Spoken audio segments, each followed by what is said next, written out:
Okay,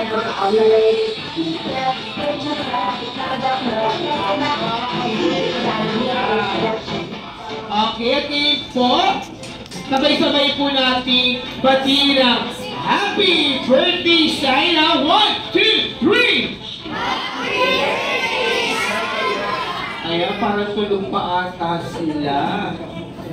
Ayan, okay, yung mas malakas at may kasamang palakpak. Ready? 1, 2, 3! Happy Birthday Shaina! Ayan, so pakalamat po natin. Ayan.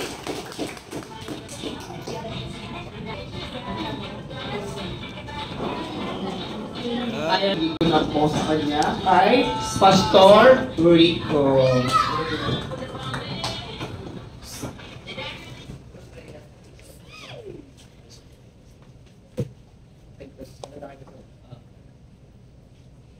Amen. Praise God. At tayo po inadako sa panalangin ngayong gabi. At bago po yun, pwede ba natin palakpakan at pasalamatan ng Panginoon ngayong gabi? Hallelujah. Praise God. Hallelujah. Amen. Glory to Jesus. Hallelujah. Ama, sa pangalan ni Jesus at sa kapangyarihan ng Banal na Espiritu Santo, Panginoon, kami po'y nagkakatipon ngayon sa mga sandaling ito. Hinihingi po namin, O Diyos, ang iyong pagkilos, ang iyong presensya sa aming kalagitnaan, Panginoon. At hinihingi po namin ang pagpapala at paggabay at sa may kaarawan, si Baby Shaina. At ganoon din, O Diyos, ang iyong mensahe na ipapangaral, Panginoon, ng Pastor Rico, iyong samahan po, Panginoon, ng makapangyarihan. Ito po, Diyos. Na araw, at ito ay ang paghahandog kay Shaina.